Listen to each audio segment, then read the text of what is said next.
Hi guys, welcome back to my channel. So today I wanted to do another products I regret buying, products that suck in my opinion.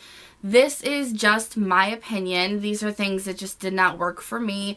We all have different kinds of skin types and just different reasons why we don't like things. So if some of these products are like your holy grail or you just really stand by them, don't be offended. It's no big deal. But I love watching these kinds of videos. I almost said movies. I've been really into movies lately. But I love watching these kinds of videos, so I really wanted to do another one. I haven't done one in a little bit. I do have more products than I have here, which is about 11 products. But I got rid of them because I had been holding on to them for so long and I just ended up passing them along. So I will make a mention of one of those products that has still stuck in my head that I am so upset with buying. And I'll mention that and I'll put a little pop-up video or picture of what it is and what it looks like, but you guys will get the point with just the name of it. So if you're interested in seeing what products just did not work for me, then just keep watching.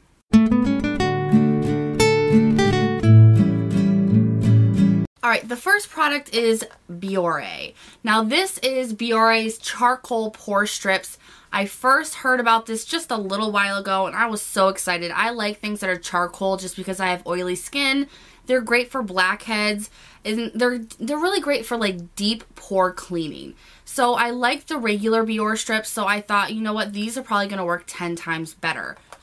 As you can hear, I still have almost a whole box. I've used these twice and I just can't use them anymore.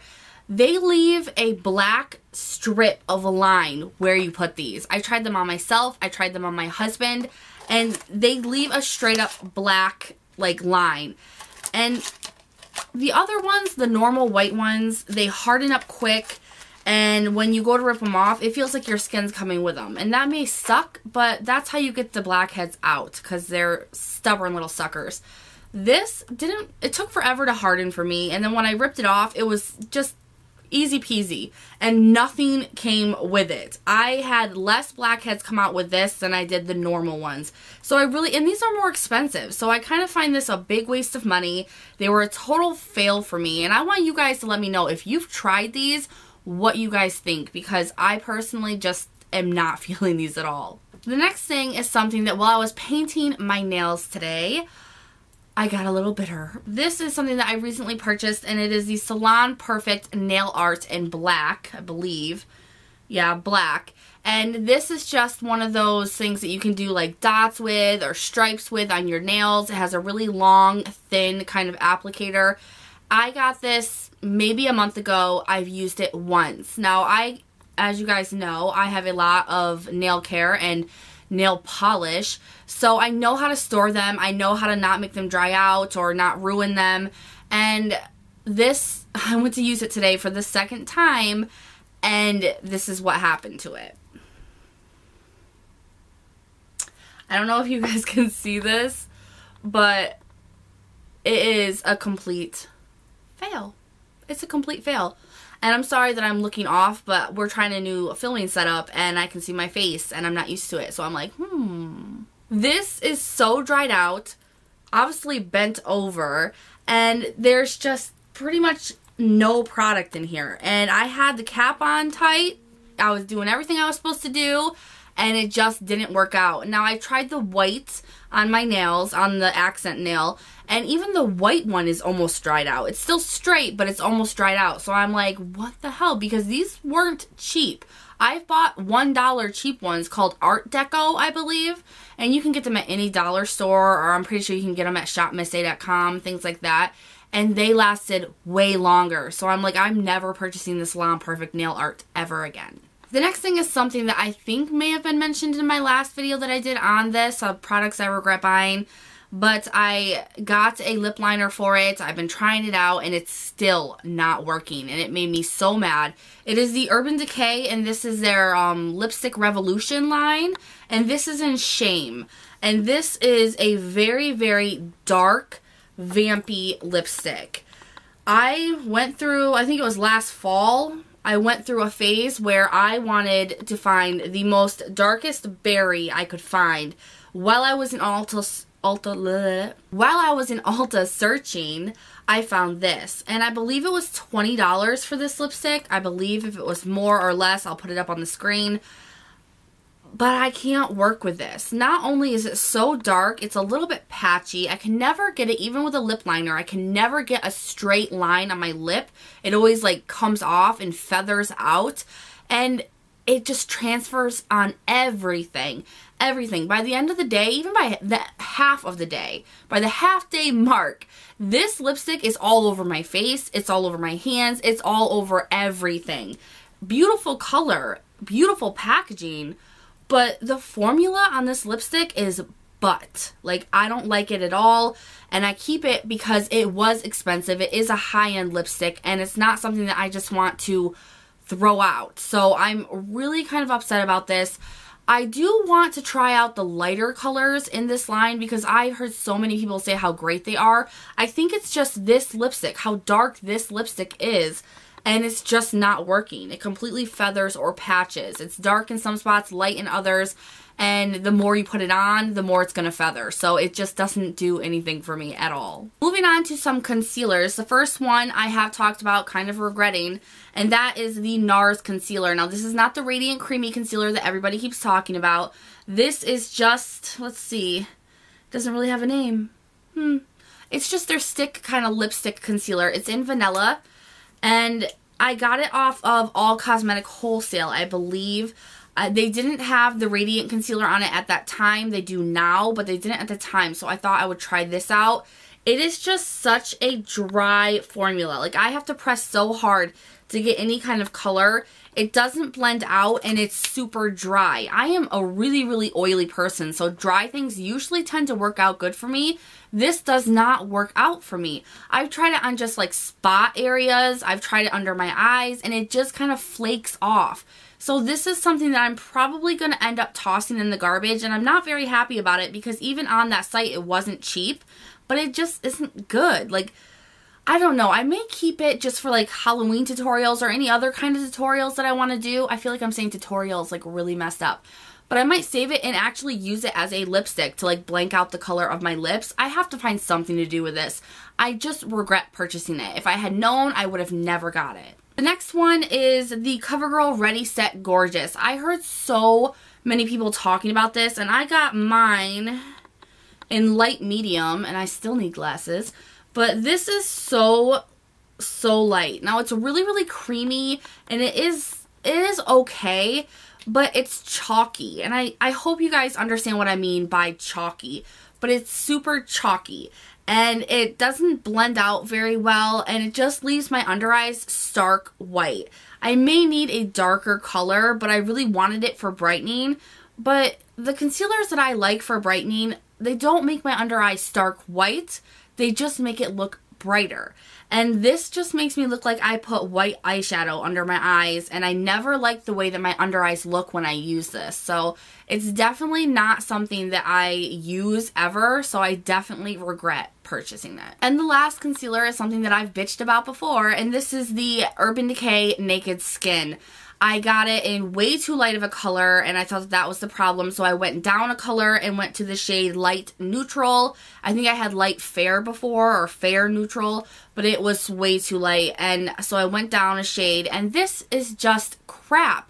I don't understand why everybody says it's so good. I know that a lot of you love this, and I'm thinking that the people that love it must have, like, perfect under eyes. Like, no creasing under your eyes, no, like, marks, wrinkles, dark circles, anything. Like, you must have perfect skin. I'm not even positive, but this, every time I move my eyes or, you know, do anything with my eyes, any kind of emotion, it makes all these little wrinkles that I don't have. I'm just like, where are all these wrinkles coming from? It makes me look 10 years older than I am. The formula itself blends out like a dream. It's so smooth. You know, I love the applicator on it. It makes it really easy to get up underneath your under eye and just, you know, do your thing. But what it does to my skin just sucks. And I noticed throughout the day when I wear this, it breaks apart my foundation and the concealer underneath my eye. It starts breaking apart. And I've never had a concealer do that. I've never had a concealer break apart. I've never had a concealer make me look older than I am. So I don't really like it. I'm trying to use it up because I can't take it back now. It's been too long and I don't have the receipt anymore. But It's so expensive. It's just, I hope they reformulate it. They really need to reformulate it, and I might try it out again. But right now, all I do is before I put my foundation on, I put this under my eyes, smear it out, hope for the best, and then put a really good foundation over it. And sometimes I get away with it looking all right, but for the most part, every time I use this, no matter how I use it, I have to be like Botox City. Otherwise, I look like I'm 40. Alright, now the next product is the POREfessional by Benefits. Now, everybody, when I first started YouTube, was talking about this, raving about it. I never heard of a pore filler, so it was my first pore filler, and I had the same deluxe size sample.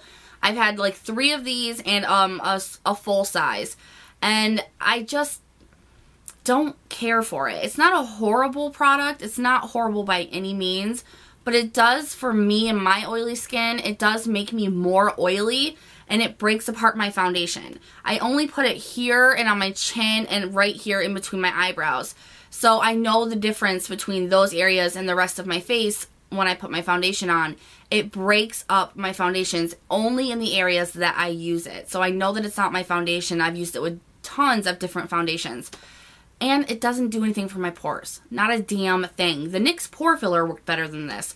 My holy grail with pore fillers is the Dr. Brandt's Pores No More, and that's about as good as it gets for me. And I have those in deluxe size samples too because it's super expensive, but this just did not work for me at all. The next thing is the Tarte Amazonian Clay Full Coverage Foundation. I've bitched about this to you guys before, and this is another product I had to go back and get a different shade in, and I thought that was the problem. I got too dark of a shade.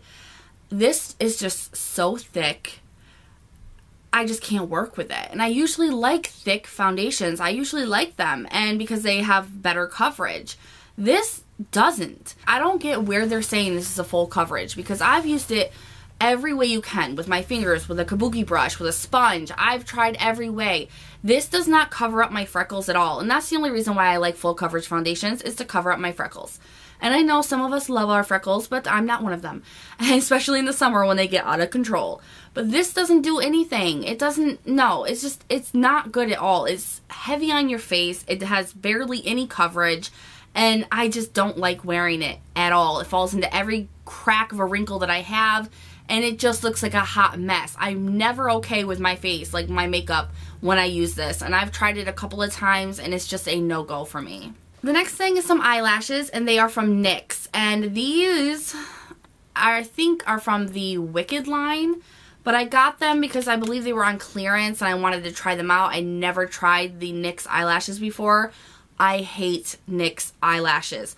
The bands are so thick, and I don't know if they're made with cheap material or not, but they itch my eyes. Like, I have to take them off, and then I sit there and itch my eye and ruin my makeup if I can even get them to stay on, because the band is so thick. Like, if you're going to have a thick lash line on the bands, which a lot of, like, mink lashes do, you have to be an expensive eyelash brand. You know, you have to have that expensive material in the eyelashes, or it's just going to keep going straight out no matter how much you bend it. And that's what these eyelashes do. I don't know if any of you have ever used NYX eyelashes and liked them, but I have heard a couple of people say they hate them too. And it's the band. The band is just too cheap, too itchy, and too thick. So these did not work out for me. I tried them on once, took them off after like 5 seconds, and just have not looked back. The next product is from Hard Candy, and I love Hard Candy, and I loved this when it first came out. And this is the blush and highlighter duo that they came out with recently, and this is a 993 Sunburst. They call it their Glow All Day Ombre Baked Blush. I really did like this. It's just, it's not something that I can use on the regular. It's not very pigmented at all. You have to keep building it up and building it up. It has a nice little sheen to it, but it's not something that you want to mix together because it's too bright of a highlighter, but not pigmented enough of a blush. And it just ends up looking like a hot mess on your cheeks. I really didn't like this at all. I barely ever use it.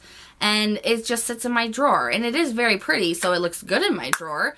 But it wasted money. You know, it's a waste of money. And I didn't like it, so And the last product is a lip product, and this is from Burt's Bees, and I usually like Burt's Bees. They're usually pretty good. And this is their Grapefruit 100% Natural Lip Shimmer, and it is a really nice lip thing. Let's see if I can get a good swatch here.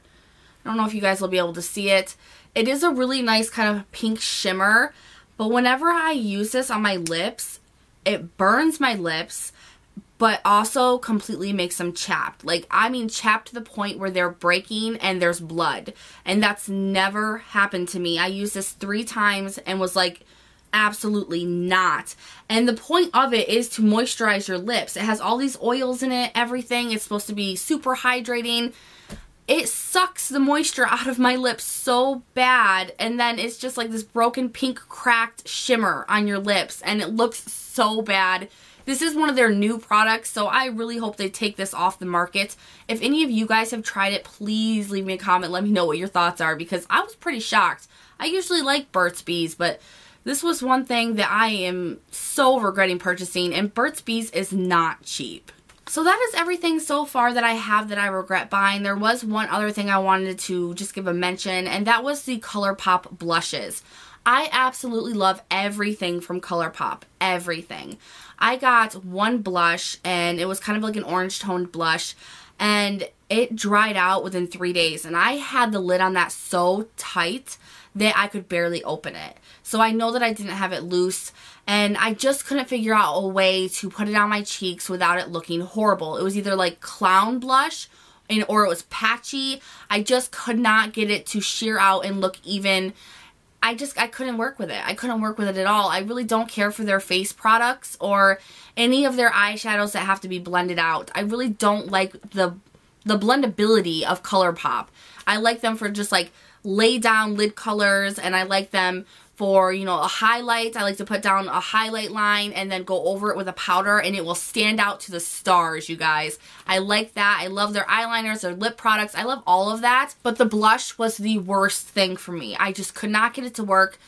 I tried and tried and tried, and then days later, it just dried out. And I was like, that is a waste of money. And I'm pretty sure they're like $5 or $6.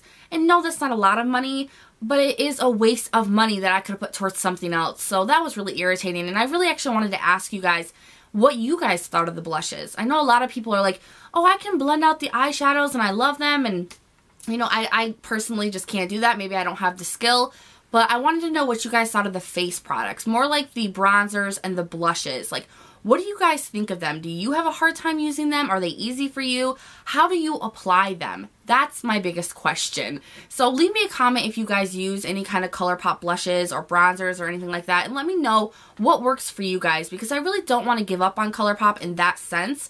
I love them, but it's just not working. So that is everything that I wanted to talk about in this video. I hope that you guys enjoyed this. Leave me a comment and let me know about the ColourPop and anything else that you want to discuss about what I talked about today. And I'll see you guys in the next one. Hopefully I will make more of these, but if I don't, that means I'm not wasting any more money, and that's a good thing. Bye, guys.